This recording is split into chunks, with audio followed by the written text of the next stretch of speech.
The summer before Shelley Watkins was killed and thrown in the Trinity River, another huge controversy was already boiling in Corsicana, Texas.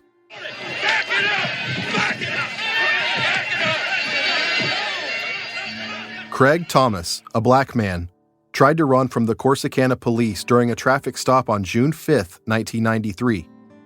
He died not long after in the local jail. Photographs of 29-year-old Craig Thomas show he was beaten, a point police don't deny. The autopsy report called his death accidental, a result of a heart attack made worse by the use of drugs, alcohol, running from police, and being beaten. Thomas's death opened old wounds in Corsicana. Following the town's oil boom in 1894, several black people had been lynched in the town, the most notorious occurring in 1901, when John Henderson was accused of killing a white woman. Before he could go on trial, thousands of locals and spectators from other towns gathered to watch him burn at the stake on the courthouse lawn. This time around, in 1993, the NAACP and the Dallas chapter of the Black Panthers arrived to protest this latest young black man's death. In opposition, the Ku Klux Klan organized a rally around the courthouse square. Things grew chaotic, and the chaos continued. Corsicana city leaders say many of those involved in the fights during Saturday's rally were from out of town. But they admit this scene is proof they do have racial problems. Eventually, 2 officers were fired and 2 more were disciplined. As far as we know, none of this had anything to do with Shelley Watkins, except for one coincidence. Shelley's husband, Jerry Mack, was best friends with the acting police chief, Louis Palos. Police Chief Louis Palos says he's committed to a full investigation and will reprimand the officers if warranted. And here's Louis. When they were going through those actions, I do not think that it was ever in their intention that this would result the way it did. Louis had been a police sergeant for years, and he was pretty well connected around town. He'd actually grown up with Jerry Mack in a small farming community northeast of Corsicana. That's where the Watkins family had lived for generations, before they got rich and moved into town. Louis stayed behind, out there in the country, living in a trailer on some land the Watkins owned, about halfway between Corsicana and the Trinity River Bridge, where Shelley's body was later found. Some people said that Louis, or Uncle Louis to younger generations in the Watkins family, seemed like a shoo-in to take over the local police force. And the mayor at the time had actually guaranteed Louis the chief's job, and political powers that be just did not want that to happen. So they made him the acting chief. This is G.M. Cox. He's a college lecturer with a Ph.D. in public and urban administration. Back in 1993, G.M. was the police chief in a different town. He applied for the position in Corsicana that was promised to Louis. Guess who got the job? So, what was it like coming to Corsicana? Oh, man. Well, I knew it was a town in trouble. There's no doubt. Yep, G.M. Cox. Within 30 days, I had my knee dislocated on riot at Lincoln Elementary. We were at a 5th grade open house, and there was just a huge crowd. You've heard this no justice, no peace. Well, it started long before Ferguson. So we had a group of people, protesters, that ran through the hallway, lighting people's hair on fire, popping people in the face with bandanas. Oh, yeah, it was brutal. These people are throwing desks. I don't think they intended to hurt me, but the whole crowd pushed up against my left knee, just crumbled. It's his first month on the job. He's dealing with riots. He's got a dislocated knee. Then he has to drop everything and deal with one of his own sergeants, the former acting police chief, Louis Palos. When I found out about it, I was livid. The wife of Louis's best friend was missing, and Chief Cox says Louis had already compromised the search. My name is Wes Ferguson. And I'm Carol Dawson. You're listening to The Unforgotten. Season 1, The Labor Day Ghost. Chapter 3, Compromised from the Start. During the 7 days that passed before Shelley's body was discovered in the Trinity River, one person did instigate a search for her. He didn't do so immediately after learning of her disappearance. In fact, He didn't do so at all until she'd already been gone for 3 days and nights. And even then, what he did was so stealthy and so out of line with his official job protocols that the effect of erasing possible clues and criminal trails was the same as if he had done nothing at all.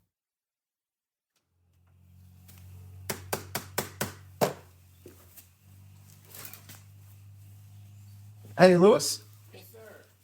How are you doing? I'm fine. It's former Corsicana Police Sergeant Louis Palos talking through his screen door. I would have called first, but I couldn't find a phone number. So I've been interviewing, everyone who even sniffed the case. Well, I haven't talked about that case to anybody because it's still under investigation. The thing is, it's still an active case. Mm-hmm. And so, I just wouldn't want to do that. Gosh, that's been, 30 years. yeah. I couldn't do that right now. Yeah, I understand. Yeah. Did you provide any DNA for him recently? I don't want to say anything. Former Police Chief G.M. Cox says Louis Palos was a good cop. My experience was he was a very good police officer. He was a good supervisor. People looked up to him. He had leadership. He had charisma. Now, I will tell you, when I got there, it was made clear to me there were certain people that I should fire. I should get rid of. And I'm not going to say that Louis was on that list, but here's what I said to the person that told me that. You should have fired him before I got here because that's not how I work. Everybody starts with a clean slate. But Louis didn't have a clean slate with everybody in town. The district attorney had barred Louis from testifying in court, even when the cases were crimes he'd worked. The district attorney at the time had put him on a blacklist. If he arrested somebody, that case was not going to go anywhere. It was dismissed because the district attorney was not going to take the case. That seems like a pretty huge red flag. It was a huge red flag. Huge red flag. In order for a prosecutor to do that, my guess is veracity is the issue. Usually what disqualifies a person from serving as a witness is veracity. We've confirmed this about Louis. A person with direct knowledge told us that he was caught giving false testimony earlier in his career. So how does Louis fit into the story of Shelley Watkins? Remember, Shelley was last seen on the night of Labor Day in 1993 when her husband, Jerry Mack, said she walked away from their house and was never seen again. That was Monday. Louis later told a local newspaper that his friend, Jerry Mack, called him the very next day to ask if he'd seen Shelley. That was Tuesday. Wednesday passes, still no sign of Shelley.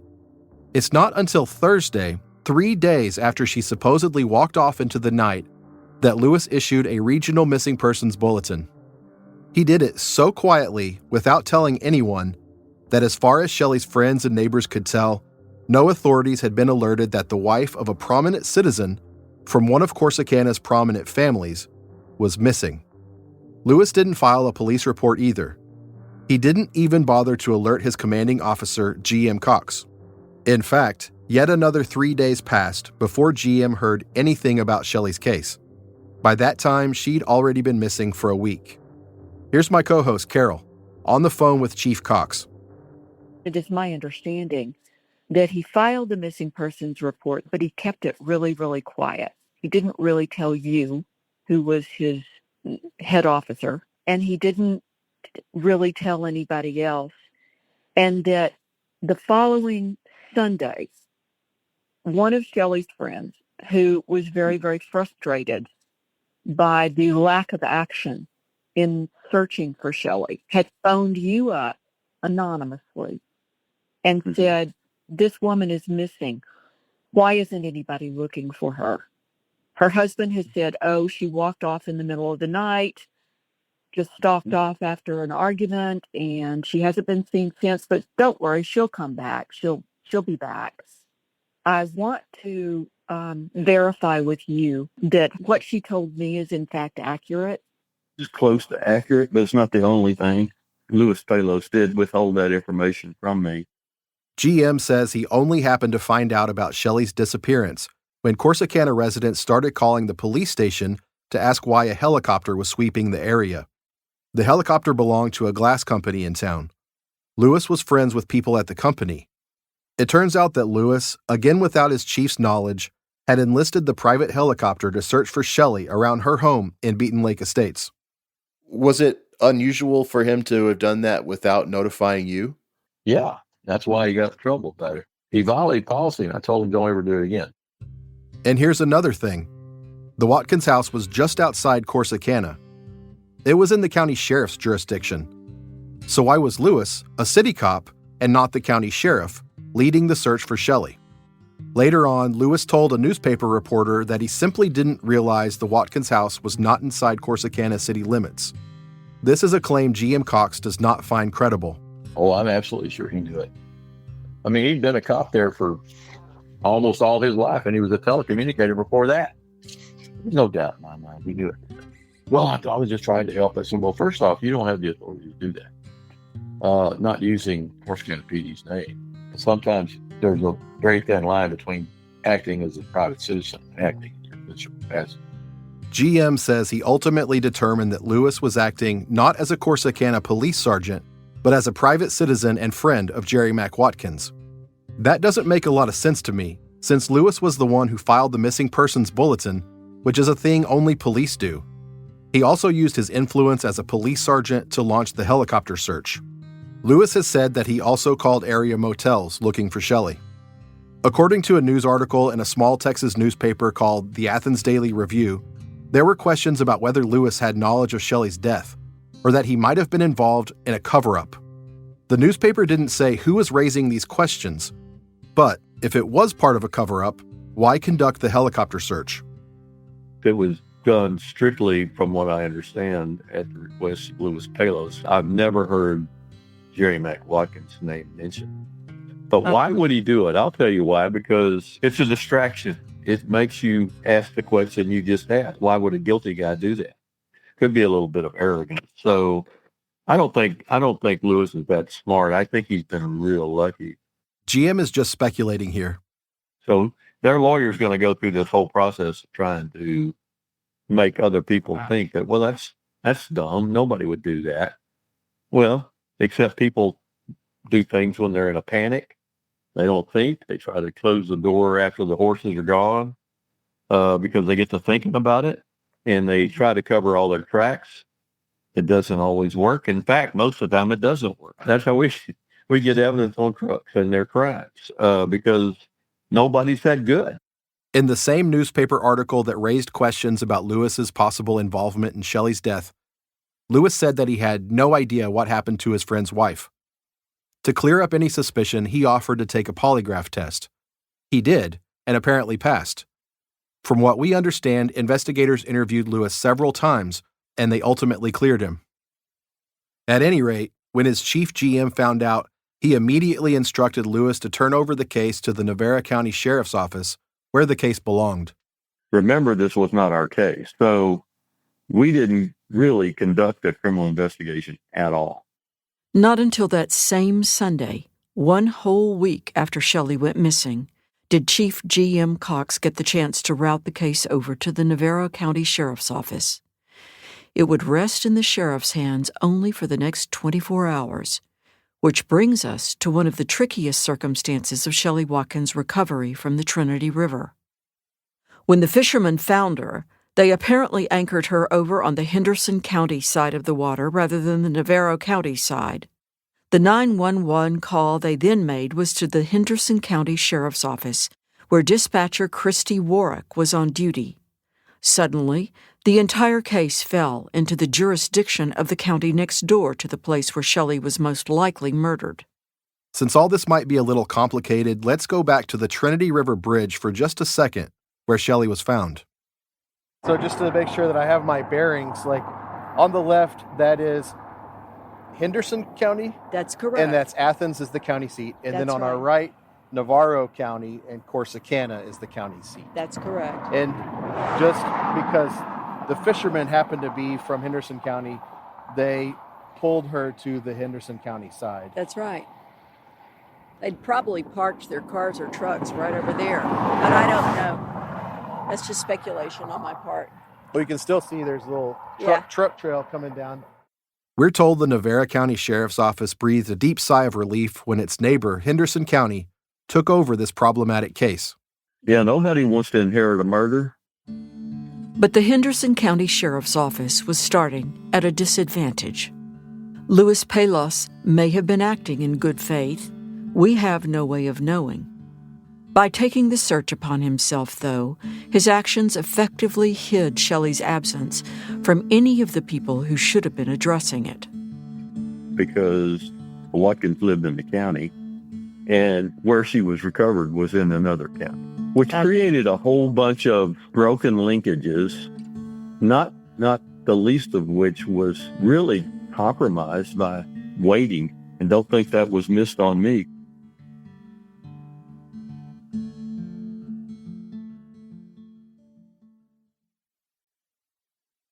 On September 13th, 1993, the same night Shelley Watkins was fished out of the Trinity River, she was transported to the office of the medical examiner at the Southwestern Institute of Forensic Sciences in Dallas. Her autopsy began at 7:45 the next morning.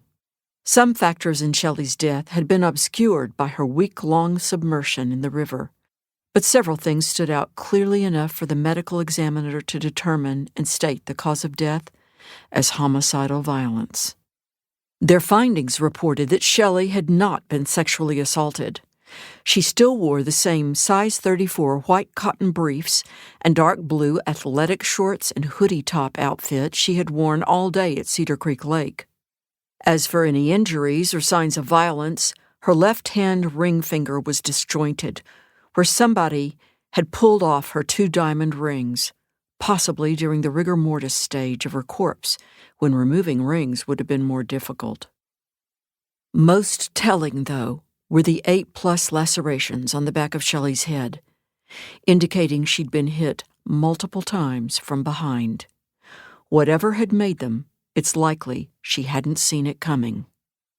The medical examiner who conducted the autopsy has died, so we asked another expert to help us make sense of the findings. This is Dr. Barnard. Hey, Dr. Barnard, thanks so much for calling me. How are you, sir? Yeah, busy as always. Jeffrey Barnard, MD, is the director of the Southwestern Institute of Forensic Sciences. The insights he provided about Shelley's condition are important, but they're difficult to hear. Yeah, I've looked at it. She's pretty decomposed. That's probably one of the major issues on this case as far as coming up with a definitive cause of death. It's just a matter of the decomposition worked to the killer's favor by making it much harder to do much with.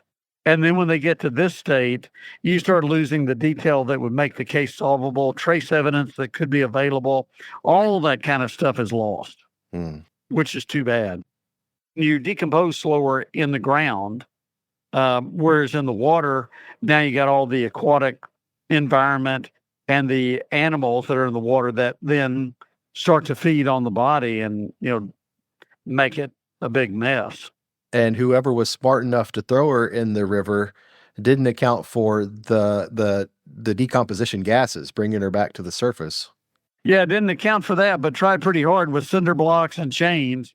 I saw that she had lacerations, but no skull fracture. Yeah. One of the theories of the lead investigator is that the husband maybe pushed her and then she hit her head on their garage floor. I always felt like he grabbed her by her hair and beat her head against that floor. That was investigator Larry Warwick. But, I mean, if that was the case, wouldn't there be a skull fracture? Not necessarily. Those are closed head injuries. There certainly can be skull fractures, but in this case, multiple lacerations would be more than one impact. So that wouldn't be just a single impact. So she would have been struck multiple times to get that. She's got this furrow on the neck, so she could have been strangled and beaten. A furrow is another word for a narrow groove. The medical examiner found that Shelley had a long horizontal furrow, 12.5 inches long by 1/4 inch wide, across the front and side of her neck. It might have been caused by a rope around her neck. when she's thrown into the river, if she's got something wrapped around her neck, that could cause a postmortem impression because the neck dissection didn't show hemorrhage. But again, when they decompose, you lose a lot of your markers that we can see in fresh bodies.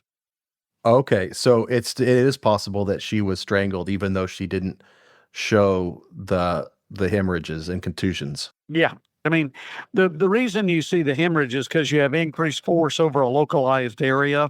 Same thing with these impacts to the head, because I don't know what it was that was used.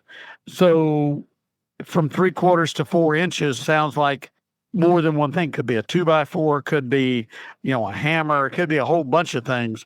But because you have force over enough of it over an area that is sufficient to crack and break the bone. And so a lot of times people get blunt force injuries without a skull fracture and they have a lethal head injury and die. It could have been that, but then decomposing in the river and the brain is liquefied. You just can't tell squat a lot of times. Yeah, how likely is it that those lacerations were from turtles or something else in the river that we don't know about? No, I don't think so. I think those are real. Okay. When turtles and things like that affect the body, they take a bite. They bite, and so it's tearing, and that's not what this is describing. Did you look at the toxicology? Shelley's toxicology report showed that she had a blood alcohol level of 0.19%. That is more than twice the legal limit for drivers in the United States. But Dr. Barnard says not to read too much into that heavy percentage. Post-mortem, they decompose. It can generate alcohol. So the fact it's over 0.1 is suggested that she had been drinking before she died. Yeah, her family had said, they had been at the lake drinking all that day. Yeah. So it's consistent that she had had alcohol in addition to whatever was generated by the decomposition and bacteria. For me, when I see 0.19, I'm thinking, oh, if I have 0.08, I'm going to jail, but you're saying Yeah. a lot of that might have come from the decomposition. Yes, exactly. The toxicology report also showed that Shelley had a trace amount of an opioid pain reliever. I don't think that really means much. That's a low amount. So what we learned from the autopsy report and its interpreter is this. Shelley had not been sexually assaulted. She had only one below-the-shoulders injury to her left-hand ring finger joint. She had alcohol levels present in her body that naturally increased exponentially during decomposition, along with a trace amount of a pain reliever. Also, her skin did not show evidence of fire ant bites, which contradicts a theory about her death that we've been told and were pursuing. Above her shoulders, a furrow indented her neck, indicating possible rope damage. And most important, she had multiple lacerations to the back of her skull, at least 8 in all, indicating an attack strike from behind. That's what probably killed her, thanks to subsequent blood loss and a possible brain bleed. The day after Shelley's autopsy was conducted in Dallas, her father-in-law, Carmack, called her sister Sandy in Georgia to break the news of Shelley's death. Carmack called me, and, he's just, never was a very warm and fuzzy. And his response to me was, God damn, they found the body. Is that the first I'm thing like, he said? I think he said, are you sitting down? And I said, Carmack, just go ahead and tell me what is going on here. And he just blurted out, God damn, they found the body. My first grader came in, and I was absolutely having a breakdown. And I just said, I have to go. So we didn't talk for very long, and that was how he presented it to me. We got out there pretty quickly. I think we were all out there by Friday. And, things just weren't adding up. I know that I was definitely not very on top of it for those couple of days. I just couldn't seem to get a grip. And I just kept thinking something's not right. Well, clearly at this point, Jerry had kind of dropped off anyway. Well, then that made even more sense because, he was shying away. Once Shelley's body returned to Corsicana from the Dallas morgue, and her parents and siblings had time to arrive, her coffin rested at Corley's funeral home. The memorial service took place at Westminster Presbyterian Church, where Shelley had been a faithful congregant, taking her 2 little girls to Sunday school there every week. When we got to Corsicana and we went to the funeral home, I never did see her body, which probably was a good thing. There's lots of conflict on that too, because, they tried to tell me that she was cremated but we got involved and I said, you can't cremate a body that showed up in a river. You can't do that. It's evident. I know now I saw her, casket. We walked in, her picture was on top and then immediately the police wanted us to come back and have conversation. And it became very clear very quickly what their thoughts were. Did you talk to anybody in Corsicana at that time, or were you all kept separate by this Watkins family? The only time that we mixed and mingled with anybody was when we went to the lunch afterwards, and Jerry was heavily sedated but still barely functioning. He was like kind of a zombie. And we knew that going in. Somebody said, yeah, well, he's pretty out of it. He probably hadn't had very much sleep during that week. I'm sure not. I mean, what was all unfolding was something out of a terrible movie, When Chief Homicide Investigator Larry Warwick of the Henderson County Sheriff's Department and Texas Ranger Ray Nutt took over the Shelley Watkins case, the first thing they did was to gather all available information from Navarro County's preliminary investigation. They needed to eliminate any other possibilities regarding Shelley's movements before and after death, before pursuing their prime suspicions. Navarro County Peace Officer Jimmy Johnson was able to inform them that he'd already checked with the surrounding businesses on Interstate 45 in the area near Beaton Lake Estates in case Shelley had walked from her home to one of them, and they all stated they hadn't seen her. Warwick had actually been on the scene at the river when Shelley was pulled out. The shock of the gruesome discovery has never since left his mind, nor has it left the mind of his wife, Christy, the dispatcher who took the emergency call. It broke my heart for her. I mean, I didn't know her. She's from another county. Yeah. Didn't even know the family and the family name, Watkins Construction. And now when there's a truck here in town, when I see it on the side of his truck, it just angers me. It does. There's somebody that lives here that works for him. And I saw it the other day at Walmart. Not the man, but just seeing the name, just because you always heard Watkins Construction, because they were proving everything came from Watkins Construction. The cinder blocks, the chains, the wrap stuff. It just angers me. For lots of reasons. For her children, and then just the fact that he thought he could do that. People just can't do that to other people. The obvious place to start untangling what happened to Shelley was the place where she was allegedly last seen alive. So Ranger Nutt and Investigator Warwick traveled the 38 miles from Athens to the tiny neighborhood that Jerry Mack Watkins claimed Shelley had come home to on the night she vanished.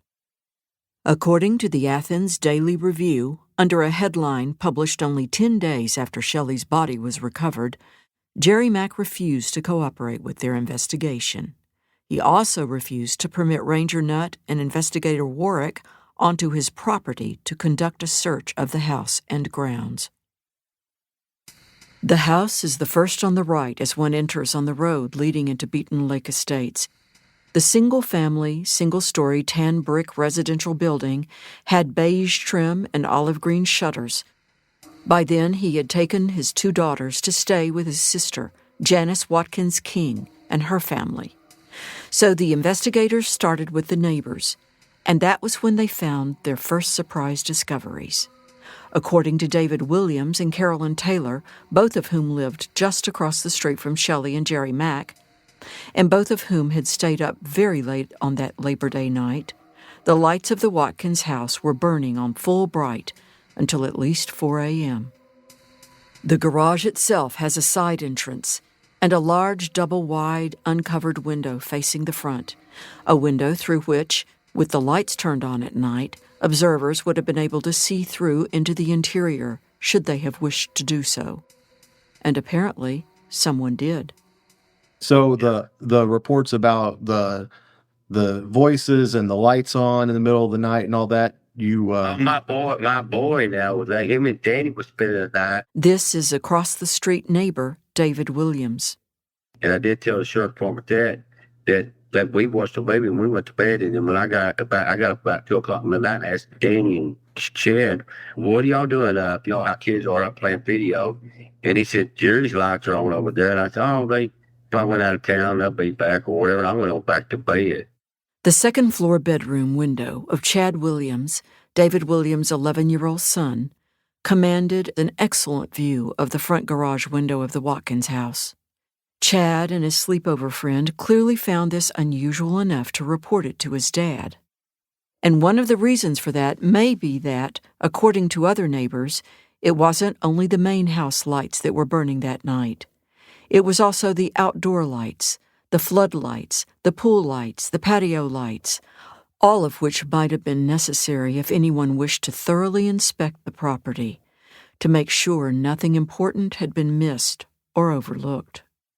This, despite the statement Jerry Mack had already made to friends that he had gone back inside and gone straight to bed and to sleep immediately after his spat with Shelley. Both vehicles, Jerry Mack's red Jeep and Shelley's white 1992 BMW, were parked in the driveway at that post-midnight hour. After 4 a.m., though, no one bothered to note anything further.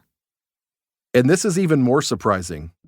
Two neighbors, David Williams and Robert Johnson, both told investigators that Jerry Mack confided in them 2 days after Shelley was last seen.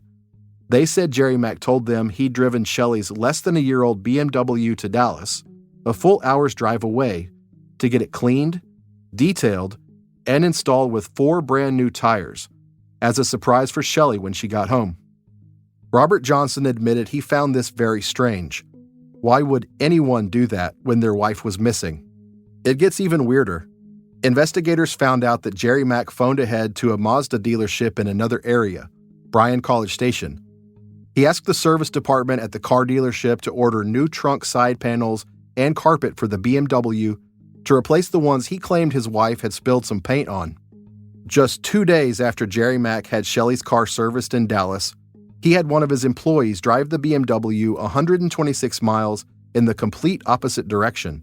When the car arrived at the dealership, all of the original panels and carpet had already been stripped out. The job required specially designed tools, but Jerry Mack had not left this up to the dealership to remove the carpet and panels. The service manager who worked at the dealership back then still recalls the unusual job.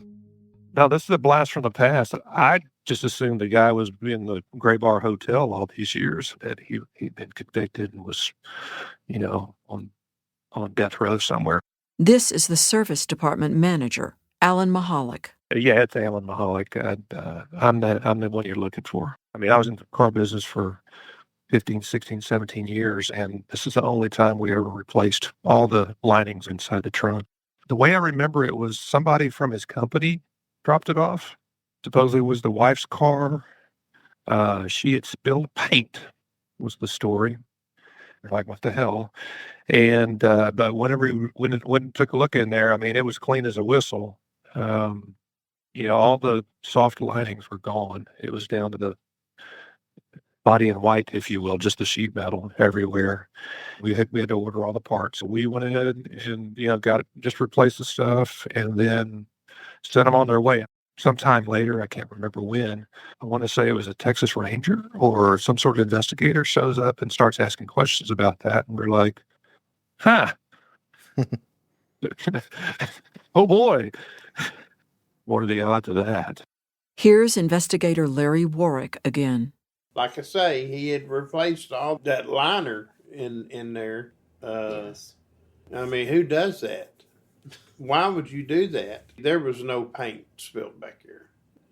I just believe he did it because that's where Shelley was transported. He used that vehicle to transport her. Back to Alan from the car dealership. But again, the car itself, they did a pretty good cleaner job on it. I think of Pulp Fiction whenever they said, "Shit, you bringing in the wolf?" You sending the wolf? Shit, Negro. That's all you had to say. You know what I'm saying? Yeah, from Pulp Fiction. Yeah, yeah. Yeah, so if there hadn't been any paint, it would have been long gone. If there had been any other matter, then that would be gone too. Yeah, yeah. The Texas Ranger who interviewed you was named Ray Kaufman, Mr. Ferguson, this is Ray Kaufman. and he said the panels in a BMW are extremely difficult to remove and require special nuts and bolts to secure. What do you think? Yeah, there's a bunch of pieces. They all have, you need like special tools. You know, they put that stuff there in the factory and it's never removed again. And you never encountered another trunk? Yeah, not since then or before that or after. Never had to do anything, a job like that. It's a one-off deal. That's a fact. Why would someone go to that trouble for spilled paint? Must have been a lot of paint. Usually when you spill paint, it's just on the bottom pail, right? Something tips over, that kind of thing, or it tips over on one side. So if it had been paint and and that's why they removed all the linings and the floor, they would have been having to like splash it around a lot, huh? I guess, I don't know. I mean, typically if some paint tipped over or something like that, it would just, go flat, go down into like the spare tire wheel and stuff like that. Mm-hmm. If it leaked between the floor panels, or I think that on that car, there's a center panel in the bottom piece flips up and the spare tires underneath there, in a well, that kind of deal. Yeah. But like I said, he said paint. We didn't have any reason to assume otherwise. When Man with Dad showed up asking questions, just like, yeah. Like I said, it was clean as a whistle. I saw they had taken it to Dallas or something to get it cleaned. I thought that was kind of odd too. If it's going to Dallas to clean it, why don't they just take it to the Dallas dealership? Good question. Ranger Nutt and investigator Larry Warwick thought so too. So did Chief G.M. Cox. A rational person doesn't do it, or at least not for rational purposes you and I would think. If they're trying to conceal a crime, they would do it. But there could have been a very possible reason for this action. Once they roamed further afield from the Beaton Lake estates, Warwick and Nutt received a word they had neither hoped nor expected to hear. A witness had come forward, claiming to have seen a white and rather expensive car, the same bridge from which Shelley Watkins' body had presumably been dropped. This is Lemoyne Lawhon, a career officer with the Corsicana Police Department. I was actually working on my pickup truck at Haney Record Service. It was out on South 287, and I was off. And a guy come in, and he started talking about it. And he started telling me that, he had seen the car on the bridge and all this other kind of stuff. And I said, well, you don't need to be talking to me. You need to be talking to the ranger. And so I set him up. I believe Ray Nutt was the ranger that I set him up with. So that was John McCollum. Huh? John McCollum? Yeah, I think so. The witness, John McCollum, followed Lawhon's advice and contacted the Henderson County Sheriff's Department. He was willing to make a taped statement. He'd been on his work commute at about 4:30 a.m. the day after Labor Day, the morning of September 7th, when he crossed the Trinity River on the FM 85 bridge. Call John McCollum. Hello. Hey, is this Mr. McCollum? Yes, it's on. How you doing, sir? I'm doing fine.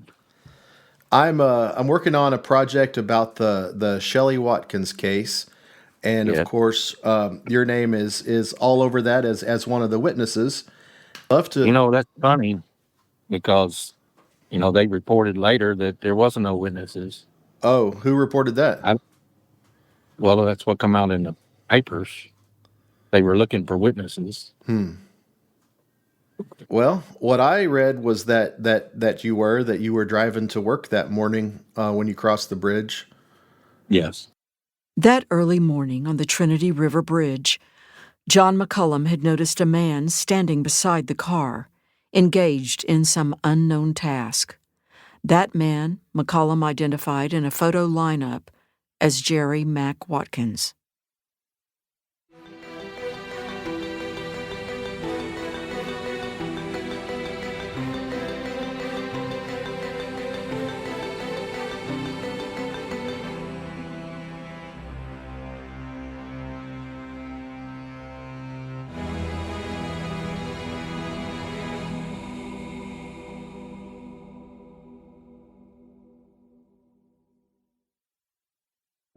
Thank you for listening to The Unforgotten. Get updates, photos, case files, and more when you sign up for our newsletter at unforgottenpod.com. The Unforgotten is a free-range production. Season 1, The Labor Day Ghost, is created, written, and hosted by Carol Dawson and me, Wes Ferguson. I'm the executive producer here at Free Range. Audio recording, editing, and mixing by Austin Sisler at Eastside Studios in Austin, Texas. Scored by Austin Sisler and Jamie Cummins. Our theme song, Ghost, is written and performed by Corsicana's own Will Mechatron Jones. If you support our efforts to shine a new light on Shelley Watkins' cold case, please like, subscribe, give us a review, and tell your friends. Thanks again, and see you soon.